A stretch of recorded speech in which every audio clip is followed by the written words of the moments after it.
Welcome to Charity Chat Canada, the podcast that explores charity issues in all the subsectors of the greater charity world. Our goal is to explore the issues facing this dynamic and thoughtful sector so that others in the greater kindness community can learn and help each other better tackle our common challenges. Charity Chat Canada is hosted by Adam Aptowitzer, a charity lawyer practicing out of Ottawa.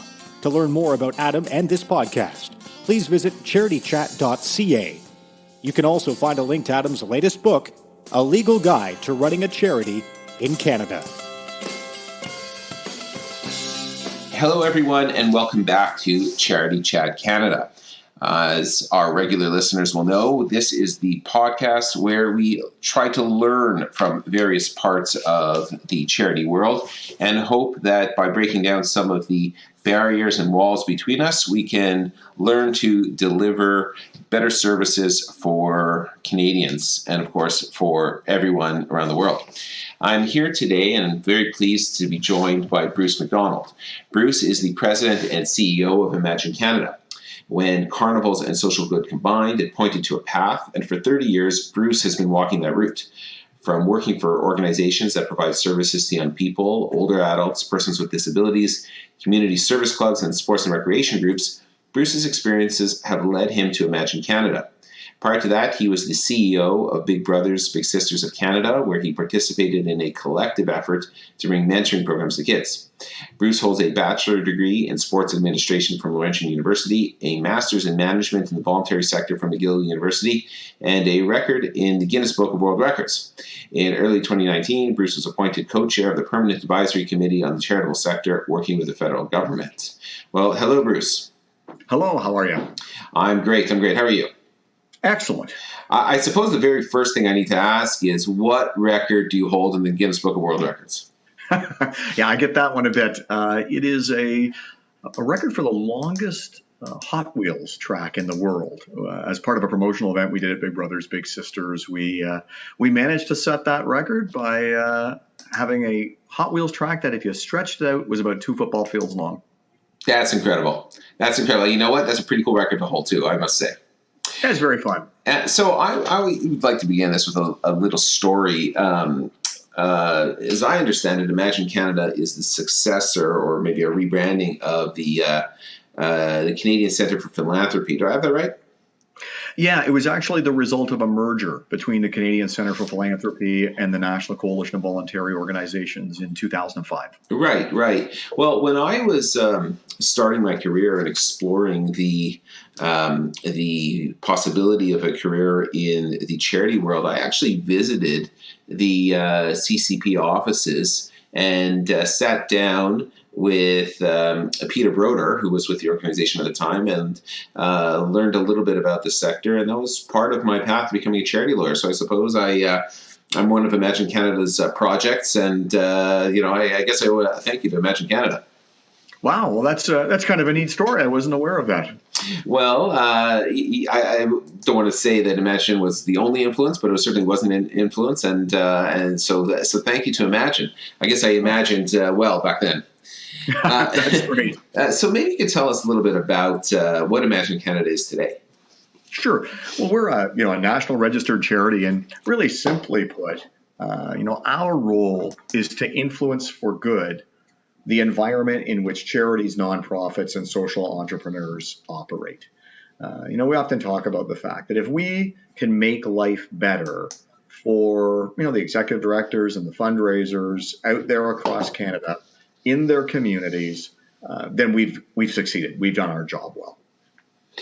And where exactly are you located then? Are you you're obviously a national organization, but where do you have offices around the country?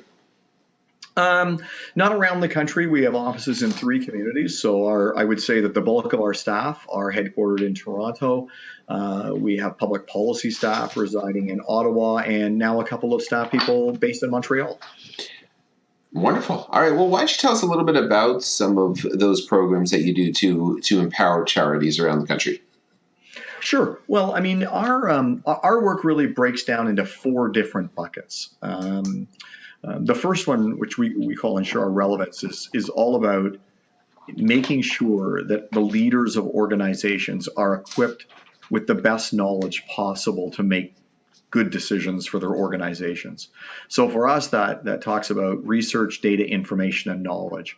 And so some of the work that we would do would be everything from actually doing reports and research programs like the State of Evaluation report that came out in 2019, partnering with groups like the Rideau Hall Foundation on the 2018 report on charitable giving, 30 years of giving, work that our chief economist would be doing to talk about the economic impact, and even, again, aligning with our public policy efforts where we were able to have the data on the sector updated for the first time since 2006 last year to talk about the size and scope of the sector. So our first area is really around data information and provision to empower charitable leaders to make good decisions. The second area is about public policy. In our world, we call it influence our environment. That environment is the federal government. We work exclusively at a federal level. We don't do provincial advocacy. And again, what we do is we seek to influence for good legislation or regulation that affects the charitable sector. And that can be everything from anti-spam legislation to tax incentives for charitable giving. We always like to talk about, we get the real sexy stuff, the real fun stuff. But where well, we for me it is. Oh, exactly. Where we specialize is those areas that unite the sector. So regardless of whether you're a place of worship, a mental health organization, a youth serving organization, environmental hospital, university, you name it, many of these topics will have a similar impact or outcome because of the construct of being, a registered charity or a nonprofit. That's where we spend our time. The third area we call elevate our excellence, and this for us is a relationship between Canadians and the sector as it relates to trust. And we know that we hold a privileged place of trust in Canadian society, and we want to maintain and, in fact, grow that. So for Imagine Canada, this area is expressed through the provision of our standards and accreditation program, 73 standards in 5 different areas that organizations can demonstrate the highest levels of good governance, transparency, and accountability.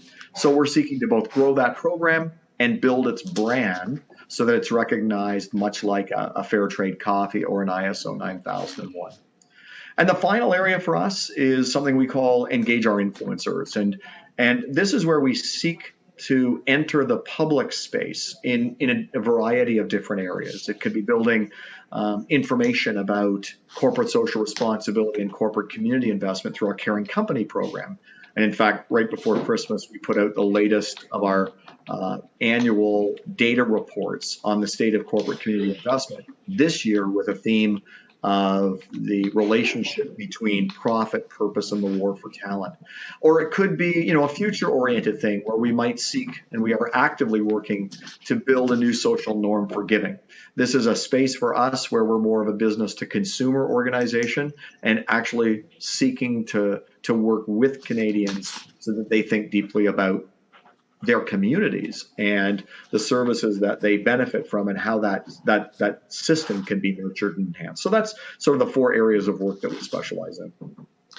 Wow. Well, that's, they're all very big picture issues. And I guess that starts with what Imagine Canada's role is to the sector. And I think maybe we should start with that a little bit and explain to our listeners what exactly Imagine Canada is for the sector, because when I think of Imagine, I think it's basically the only player in the field that serves to unite the various subsectors of the charity world, which of course is the point of this podcast. Is that a fair explanation, or would you put it differently? Yeah, no, I think that's a very fair assessment. It's interesting because some of our learnings and observations has been, whether it's government officials, politicians, persons in the media, that don't often intuitively recognize that there's a relationship between, say, a mental health organization and an environmental organization. And the fact that we play a role in helping to connect those dots because we are part of a sector that is working to benefit the lives of all Canadians, that is a primary and important role that Imagine Canada plays. Well, why don't we dig a little bit deeper into some of these programs, and why don't we start with the accreditation program? Because I think the idea that of an organization that provides an independent seal of approval on a charity is of great interest to donors, and because it's of great interest to donors, it's of course of great interest to the charities. Why don't you tell us a little bit more about Imagine Canada's role in doing that, and what goes into the accreditation program? Absolutely. I think one of the great things about the standards program that we have is that it was actually birthed by sector leadership. And so it was leaders coming together to say, we need to do something to make sure that Canadians understand that this sector is working hard to deserve their trust. And so the program as it stands now is a collective of 73 standards in 5 different areas, things like board governance, financial accountability and transparency, fundraising, staff management, and volunteer involvement. And what it really speaks to is inviting organizations to basically demonstrate that they are meeting the requirements in each of these areas. The program has been constructed so that small, medium, and large agencies and organizations can all participate. So while the standards remain the same for each of the levels, the demonstration of proof is different so that it's appropriate for the size of organization. And so this is it's a program that we say it's not easy to get, but it's absolutely worthwhile. Well, it's great because there's a number of organizations out there that look to do much the same thing, I would say, on a more ad hoc basis. But it's difficult to know who to trust. Of course, if it's who watches the watchers kind of thing, and so when you have an organization that has the kind of leadership role that your organization does, and the fact that your reputation is bound up in the reputations of those that you provide accreditation to, it really gives it a lot of authority. So I can see how that could really become a benefit to the whole country, really, to ensure that dollars are going where they're supposed to. For sure, and I think one of the other things that should give great comfort, not just to people in the charitable sector, but to Canadians sort of writ large, is the fact that the program was both invented with charitable sector expertise, but it continues to be maintained as such. So while Imagine Canada are sort of the stewards of the program, we are now the operators of it. There is a standards council which has representatives from all across the country from various types of organizations whose voice it is that comes together to talk about the operation and the appropriateness of the program and the standards. So it's continuously learning and adapting as the program grows to make sure that it's relevant for organizations at all times. Right. Well, and I can't imagine how it couldn't learn and grow, because as the circumstances change, you need to have expertise available to evaluate the impacts on the charity of those changes and what effect that might have on their ultimate delivery of charitable dollars. While we're on it, on the topic, what does it cost for charity to achieve that kind of accreditation? Well, it's variable cost, again, based on scale. And so it's one of those things where it depends on the overall budget size of an organization, and will be sort of the range of fees is set by that. And I can give you a sense of the range. It's one of those things that if you're an organization that, has less than $500,000 in terms of total revenues, there's a monthly participation fee that's really just $53. The application fee itself is $500, and then there's an annual license fee of $500,000. Scaling right up to, if you're an organization that has, this is the top end, if your revenues are more than 25 million, your monthly participation fee, again, is we think a relatively fair $184. The application fee is $6,000, and the annual license fee is $6,000. So it's been tiered to make sure that there can be as wide access as possible. Well, it certainly sounds affordable to me, but I'm not a $25 million organization, so I can't. I couldn't say for sure. One of the areas of Imagine Canada's practice that has always been of interest to me is public policy, and that's probably because I have a public policy interest myself. But with Imagine Canada's clout and its position as a leader in the charitable sector, of charities and for charities in the sector, I have to wonder how it is that you decide which policies to support and which policies to move. And of course, as you had mentioned earlier, we're only talking about the federal government, so everything is going to be primarily, although not exclusively, tax driven, or at least part of the Income Tax Act, because that's what the federal government really has its primary levers into the community. But how do you decide which policies to promote and which ones have the general support of the community?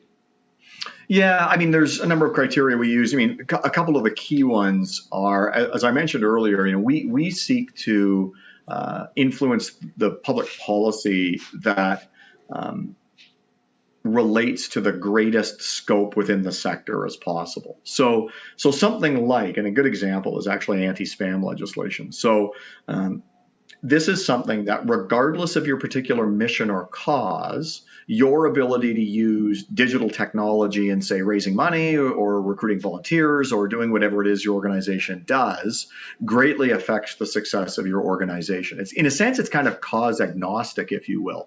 But because of the construct of being a registered charity, it affects all registered charities. Those are the kinds of cross-mission or cross-cause related issues that we specialize in. We really look for those that impact a great number of organizations in this country. I mean, the other sort of lens that we apply is, what is the government interested in? As we look at various policy initiatives, there's always many things. And you look at the Senate study that came out in 2019. I mean, there's 42 recommendations for, in a sense, sector reform in working with the federal government. And so part of it is for us to listen and learn and say, what is the government of the day most interested? And are those areas that align with their interests? Because then we can actually help them achieve their objectives. And if they're aligned with ours, we're also advancing the needle and moving the needle for our sector as well. Well, that makes sense. But I guess my question is a little bit more centered on the idea of the policies which affect all charities. How do you decide which ones are worth promoting? Is there a review within the sector, or is it primarily a panel of experts that looks at it? Obviously, there's any policy can be designed to affect, or I shouldn't say any policy, but any number of policies can be designed to affect all charities, and so, but some are simply not good ideas. And I guess that's the real question here: is how do we decide which ideas are good and which ones aren't?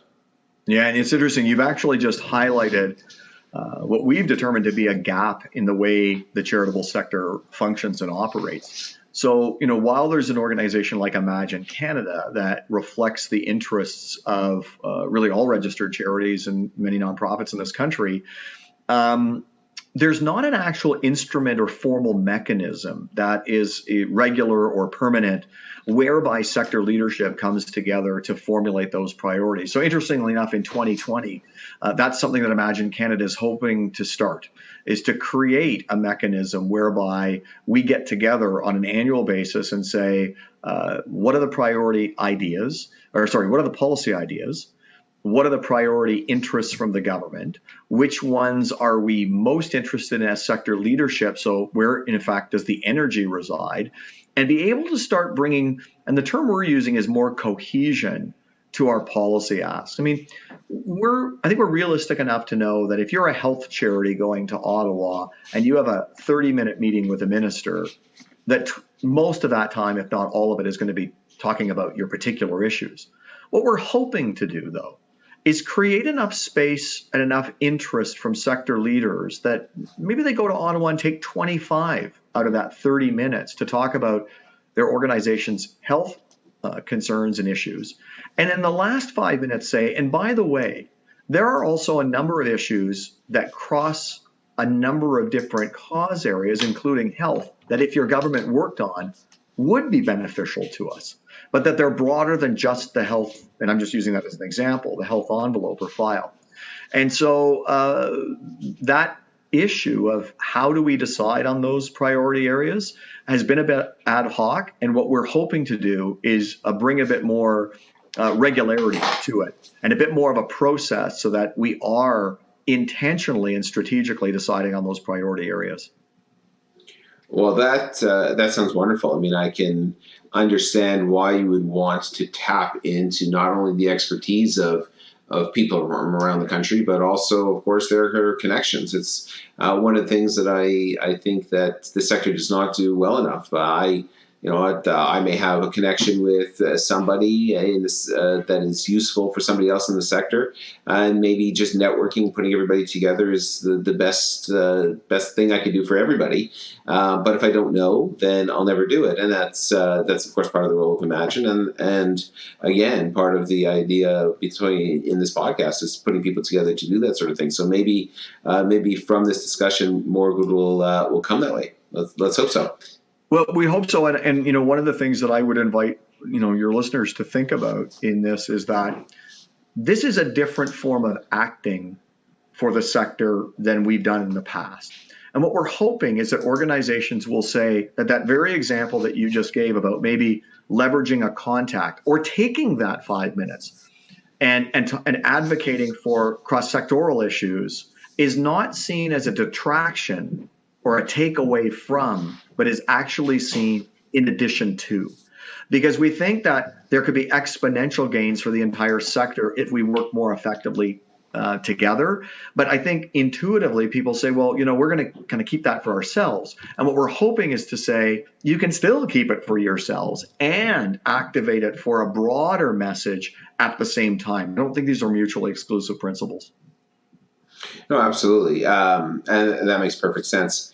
Now, I'd like to move on to one other area of the many facets of Imagine Canada's role, and that is the position he created of chief economist. It's such a fascinating idea that effectively a private organization would create this role of chief economist for the really sort of an area of national interest. Of course, the banks have their economists and they make national pronouncements, but the banks are self-interested.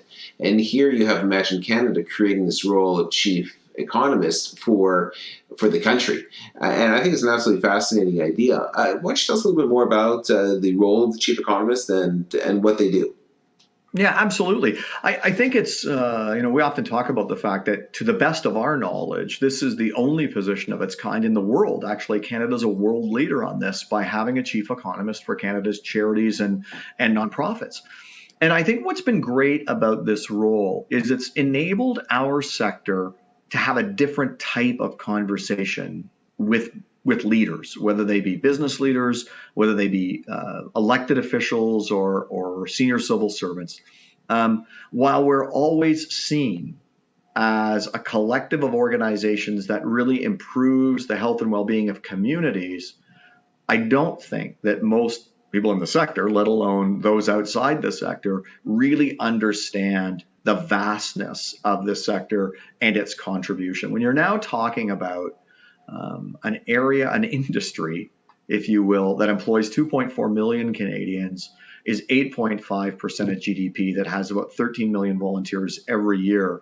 This is a significant and dynamic part of the Canadian economy. And so while, yes, we want to talk about mission and cause-specific things, we should also be part of the economic conversation because our sector is present in virtually every single community in this country. Having that chief economist role to do some of that research, do some of that thinking, talk about the economic impact is allowing us to have different types of conversations, and they're surprising a few people. I'll bet. I mean, we have another podcast coming up with an academic that does work in this area. But of course, academics, have wide interests, and there's not that many that focus on on the sector. And even when they focus on the sector, a lot of the research seems to be on the particular nature of the economics of donating and altruism, rather than the large sectoral analysis that you need to really come up with statistically based policy decisions. So I can understand it intuitively why you would need a chief economist, and I think it's a really fascinating idea. Maybe we should have your chief economist on our show at some point. Well, it'd be great because in 2016, Brian Emmett is his name. He came out with a paper that really articulated this idea of a social deficit, basically being the gap between the rising demand for services that organizations are facing and the gap on how society is going to pay for those services. In 2020, Brian's going to be producing an update to the social deficit paper based on current economic thinking and sort of the state of the union in our sector. So it would be very timely to have him on something like this. Well, we'll have no shortage of opportunities, I'm sure.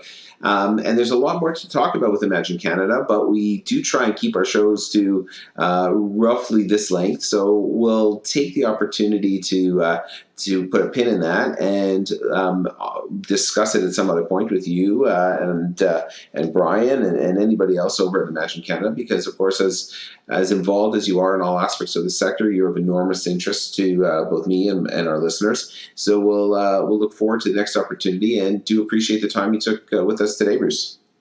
That would be great, and thank you so much for the opportunity. Oh, my pleasure. Take care. Thank you for listening to this episode of Charity Chat Canada.